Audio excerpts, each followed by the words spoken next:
नमस्कार मित्रगणों, अगर आप लोगों ने सहारा इंडिया में निवेश किया है तो हो सकता है गृह मंत्री अमित शाह ने कहा था 4 महीने में हर निवेशकों को पैसा मिलने लगेगा। कितने लोगों को पैसा मिला, क्यों नहीं मिल पा रहा है? अगर पीएसएल में भी उसी तरीके के दावों की बात की जाए 2019 में किए गए थे तो आज तक कितने लोगों का मिल पाया है?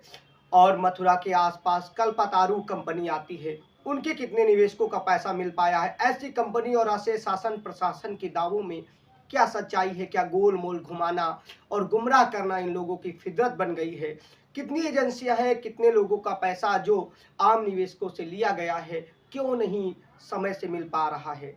जानकारी मिली है सहारा की स्थिति मजबूत है। सहारा के निवेशकों का जितना जमा है उससे कई गुना ज्यादा संपत्तियां हैं। मानते हैं सुरक्षित है, सब कुछ है, लेकिन जो निवेशक दवाई के लिए, बेटी की शादी के लिए, पढ़ाई के लिए या आवश्यक कार्यों के लिए पैसा पाई पाई जोड़कर जमा करता है, उसको कब पैसा मिलेगा, कब उसकी स्थिति सबल होगी? आखिर क्यों नहीं मिल पा रहा है? जब दावा किया गया सहारा सीआरसी रिफंड पोर्टल को, सहारा से भी खाते में जो 24,912 करोड़ थे उनमें से 5,000 करोड़ दिया गया। आखिर इन्हीं 5,000 करोड़ को क्यों निवेशकों को पहली चरण में आसानी से नहीं पहुंचा दिया गया, ताकि उनकी कुछ तो समस्या हल हो जाए? कहते हैं ना, डूबते को तिनके का सहारा होता है, लेकिन यहाँ 5,000 करोड़ सीआरसी के पास है और 1.5 करोड़ लोगों ने उसके लिए आवेदन भी कर रखा है। फिर भी आखिर क्या वजह है? क्या लोग नहीं है, या कोई ऐसी प्रणाली नहीं है, या कोई और सिस्टम है? जो भी है जांच कर समय से पूरा किया जाए। और कमी है तो 24,912 करोड़ जो सहारा से भी खाते में थे, वहां से लेकर आम निवेशक, आम पीड़ित, उस लोकतंत्र में जहां हर चीज की मालिक जनता होती है, ये केंद्रीय एजेंसियों से लेकर न्यायपालिका तक इन जनता की समस्याओं को क्यों नहीं सुन रही? सहारा समेत जितनी भी चिटफंड कंपनियां हैं, कब उनके निवेशकों को पैसा मिलेगा? अगर इनकी कंपनियों का जितना पैसा रिकवर किया गया है, जितना खातों में जमा किया गया है देने के लिए, आखिर वो कब मिल पाएगा? या फिर इसी तरीके से सहारा की 4 सोसाइटी, और अगर पुराने में देखें तो पीएसएल, सेबी पोर्टल, कब इन्हीं चारों तरफ निवेशकों को गोल गोल गुमराह किया जाएगा? कब निवेशकों को वाकई में हकीकत बताई जाएगी? कम से कम अभी बताया गया था कि सब लोगों का पैसा आने लगेगा, कितने भी निवेशक हों कर दें, लेकिन अब इस सबमिशन में केवल 19,999 यानी 20,000 के अंदर का। श्रीमान जी, जब लोगों को बताना ही था तो सही जानकारी दी जाती। और दूसरी बात, सहारा रिफंड पोर्टल में सहकारिता मंत्रालय ने अभी तक नोटिफिकेशन क्यों नहीं जारी किया है कि आम निवेशकों का जो पैसा फंसा है वो कैसे और कब कब कितनी किस्तों में मिलेगा? पहली किस्त में 10,000 की तो बात की गई, लेकिन आखिरी किस्त या बीच में क्या होगा नहीं पता चला। वाकई में सहारा के एजेंट से लेकर कर्मचारी हो या फिर आम निवेशक, सबकी स्थिति एक है।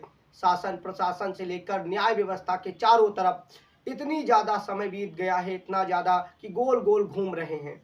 उन गोल गोल घूमने लोगों को कोई सहारा नहीं मिल पा रहा है। वाकई में अगर अपना पैसा जमा करने के बाद निवेशक इसी तरह गोल गोल घूमेंगे और उन्हें समय से पैसा होने के बावजूद अगर संस्थाएं नहीं दिला पाती हैं शासन प्रशासन की, तो ऐसी व्यवस्था को क्या कहा जाए? गृह मंत्री अमित शाह ने राज्यसभा लोकसभा चुनाव प्रक्रिया में जो कहा, अगर उन्हीं बातों को मान लिया जाए तो आखिर 1.5 करोड़ लोगों ने जो सहारा रिफंड पोर्टल पर यानी उनकी बात पर भरोसा करके रिफंड को अप्लाई किया है, उनमें से केवल 2.5 लाख लोगों को ही क्यों अन्य लोगों को, अरे कम से कम 40-45% लोगों के तो कागज सही होंगे, क्यों अन्य डिफिशियंसी बताकर या कुछ और बताकर लोगों को, अगर डिफिशियंसी हुई है तो उनका सुधार का सरलीकरण रास्ता या कोई और चीज क्यों नहीं? अभी तक ये जानकारी नहीं मिल पाई है कि लोगों को किस तरीके से कितनी किस्तों में पैसा मिलेगा। आम निवेशक तो इधर से उधर परेशान है। इसी तरीके से कितनी देश भर की चिटफंड कंपनियां हैं।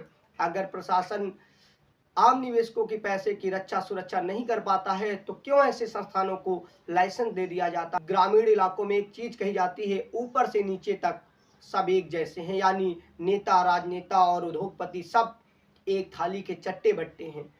वाकई में असलियत जो भी हो, सच्चाई जो भी हो, आप कमेंट करिएगा।